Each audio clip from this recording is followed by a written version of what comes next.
Hey there, everyone. Today I wanted to talk to you about recognizing fake news when you see it. As a history teacher, I often get asked by parents, how can I teach my children to recognize bias in the media or in a historical book, or how can I recognize if something is fake news? Because obviously, if you're not an expert at a subject, it's very difficult to assess whether what you're being told is true or not. You know, if you yourself are not an expert in history, and somebody's telling you like some historical information, how do you know if it's true or not? This has only become an increasing problem over the years with an increase in biased biased reporting, biased historical writing coming from all sides, really. So I think it's very important uh, to understand what to look for when you're evaluating whether something it could be considered fake news or not. So today I'm going to go through a fake news article and show you why it's fake and how to help identify it as fake. Now, the article I chose here is from the summer of 2020 during the George Floyd riots. It says, breaking: United Nations orders Trump to stand down in Portland. It's from July 26th. Now, I didn't pick this article for any political reason. This article comes from Conservative Daily. I've seen lots of fake news from left or liberal sources, obviously, as well. So fake news is something that comes from all sides. I just happened to choose this one because it was such an excellent example, and this was one I saw people sharing on Facebook at the time. So I wanted to go through it, but obviously, fake news can come from any side. So this isn't a liberal or a conservative issue.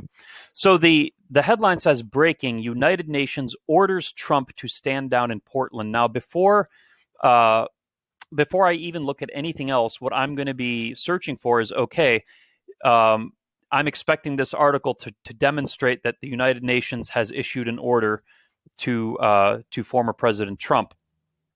So that's what I'm looking for. Now, the article starts with a little complaint about how Facebook labeled this false, and then it goes on to they're complaining about being labeled fake news by Facebook. So then it goes on to the article. The United Nations just ordered the Trump administration to stand down in Portland. Then it goes on. This is what we've been warning about, and it talks about the UN has been carrying out a human rights investigation against the United States. Now, typically in scholarly writing, whenever you see that something is in quotation marks, that means that it is a direct quote.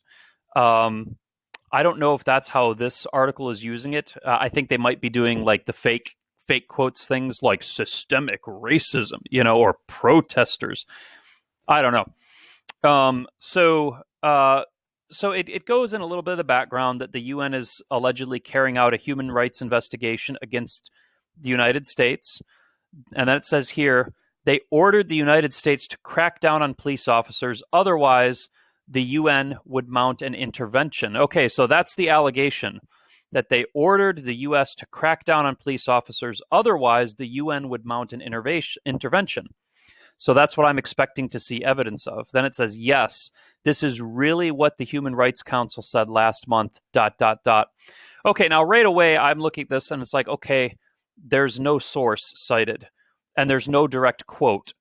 It just is a paraphrase. They ordered the U.S. to crack down on police officers. Otherwise, the UN would mount an intervention. Yes, this is really what they said, but with no source cited. So immediately I'm like, okay, this is kind of sketchy. Like this is a very bold statement. For the United Nations to threaten an intervention in the United States would be a huge deal, right? So you would think that if they had evidence of that, they would cite it, they'd give a direct quote or show the link. Okay. Um, so it starts talking about investigating the Trump administration's handling of protesters. Okay, now here's the important paragraph. The UN believes they have an opening to intervene in our country's affairs. The United Nations delivered a formal stand down order to the Trump administration this week, ordering the president to stop federal officers from using non lethal force against peaceful protesters in Portland. Okay, looks like they are using the fake quotes like peaceful protesters, right? Okay, but this is an important paragraph. It says the UN is wanting to intervene in our country's affairs, and they delivered a formal stand down order ordering the president to stop federal officers. Okay, a formal stand down order. Now, if you look here, we finally have a link. Okay, so if we click on this link, it takes us to the United Nations, UN News.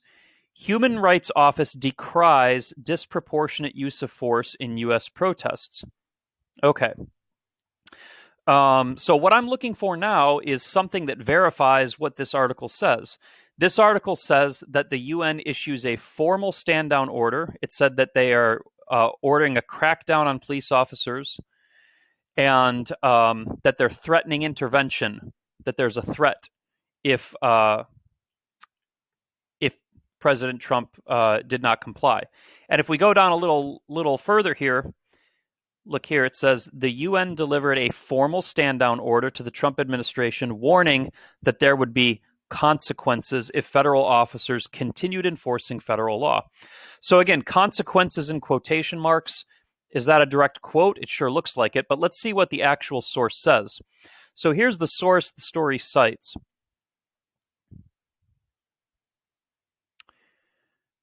People taking part in peaceful demonstrations across the United States and journalists should not be subject to disproportionate use of violence or other violations, the UN Human Rights Office said on Friday. So that's basically what this is about. And then it talks about how the UN spokesperson says that that reporters, journalists who are covering the protests in Portland are risking arbitrary arrest or detention, being subject to unnecessary, disproportionate, or discriminatory use of force. She refers to the demonstrations as peaceful. That's really neither here. I know people argue about, calling the protest peaceful. That's really neither here nor there for the sake of this this video, though. So here's what it says. It says that journalists are risking arbitrary arrest or suffering the use of force, violation of their rights. She says, unidentified police officers detaining protesters is a worry because it may place those detained outside the protection of the law and may give rise to arbitrary detentions. She says federal and local security forces must be properly and clearly identified. They should use force only when necessary. And it is important that any victims of unnecessary or excessive force have a right to remedy, and that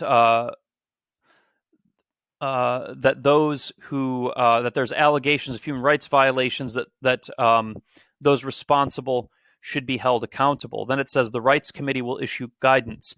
In light of demonstrations across the world, the UN Human Rights Committee has been analyzing the right to peaceable assembly, and they will issue a general comment later in July covering these issues. Okay, so first of all, this does not mention President Trump at all. There is no formal stand down order. It was very clear in this article here. The UN delivered a formal stand down order to the Trump administration. There is no formal stand down order whatsoever. Not to the Trump administration, not to anybody else. What happened essentially, it says that the spokesperson was answering a reporter's question.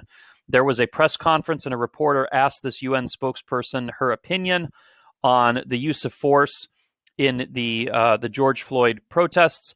And she said, in the opinion of the United Nations, police officers must be identified and they should use force only when necessary. That is the position of the United Nations. But do you see a stand-down order in here anywhere? No. There's no formal stand-down order, not to President Trump, not to anyone else. Okay? No formal stand-down order, no crackdown. It says that they were starting a crackdown, right, They ordered the United States to crack down on police officers. What crackdown? The only thing they say is that um, police officers should be clearly identified and use force only when necessary. Not a crackdown, right? And certainly no formal stand down order. Okay. Now, going down further, we saw that here the UN says there's going to be consequences if federal officers continued enforcing federal law. Now, see consequences in quotation marks. That tells me it's a direct quote. Okay, so let's do a search. Consequences, nothing. There's nothing in here about consequences. Nothing in here about the United Nations threatening the United States with consequences if they don't listen to a stand down order. Okay? And right here, we see the UN believes they have an opening to intervene in our country's affairs, but there's nothing here about an intervention, right? The United Nations does not mention here that they are going to make an intervention or a threat of intervention. All they say is that they're going to issue a general comment on in light of civil rights, in light of demonstrations across the world. Okay, so and then the original article goes on from there. It just kind of recaps what was going on in Portland, or Portland, as they spell it here. It talks about some of the violence, talks about the mainstream media not reporting on it, and so on. It says that the UN says that rioters' human rights are being violated. And again, it claims the UN is ordering Trump to end all law enforcement efforts in Portland. Okay. Look at this sentence. The UN is ordering Trump to end all law enforcement efforts in Portland, and they are threatening action, even intervention, if the president continues to allow officers to use tear gas against the mob. Okay, where does it say in here that they are ordering President Trump to stop any enforcement in Portland? It doesn't whatsoever. And when she talks about human rights violations, she is referring specifically to unidentified police officers detaining protesters or journalists, right? So she's not talking about law enforcement efforts in general. She's talking about a very specific situation where police officers with no markings on them detain people, which is a problem for accountability because you don't know who is detaining you, what organization they represent, where they are in the chain of command. You know, like if you are getting detained by a police officer who doesn't have any markings on him and he hits you or something, you know, if you were going to want to file some sort of complaint against that, who would you go to, right?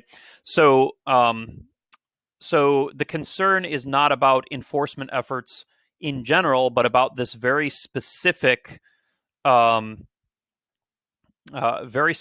issue of unidentified police officers detaining protesters. Okay, that's what is the concern about a human rights violation. All right, but you'll see again, the original article says they ordered Trump to end law enforcement in Portland. They're threatening action, even intervention. Nowhere in this article is action threatened. Okay, there's no threat of action or intervention whatsoever. Okay.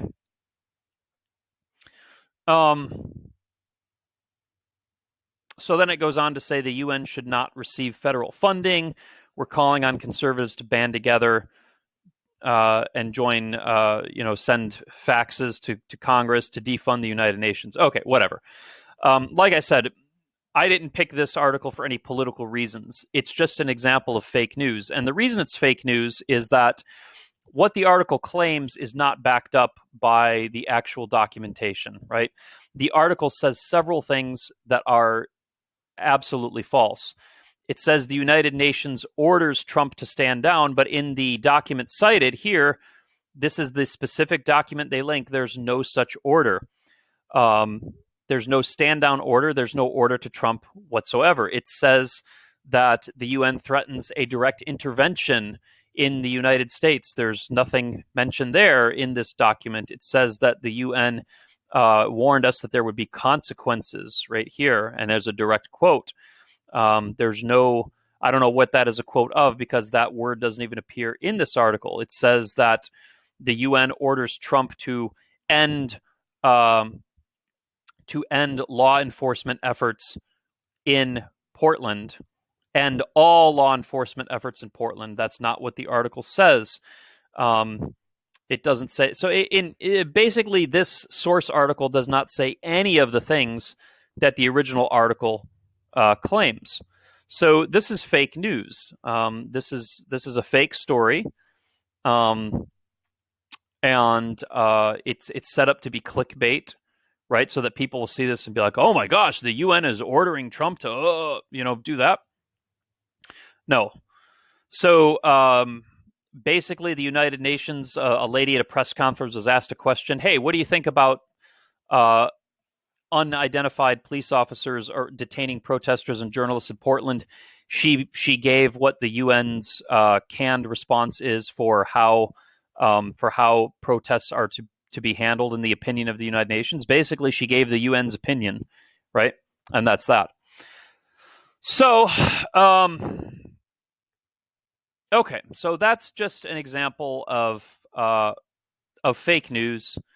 So what I did basically was when the article makes a claim, you go check the source material and see if the source material says what the article says it does. Now, I could do this with an article from the other side too. Like I said, liberals and progressives also use fake news. Everybody these days is doing this, so it's certainly not a conservative thing. It's not political, but this is an excellent example. If you have any other articles you'd like me to break down for you, I'd be happy to. Maybe I'll do more of these so you can understand what to look for in a biased or fake news story. But anyhow, thanks. If you like this sort of content, please subscribe to my channel. Thanks, everyone.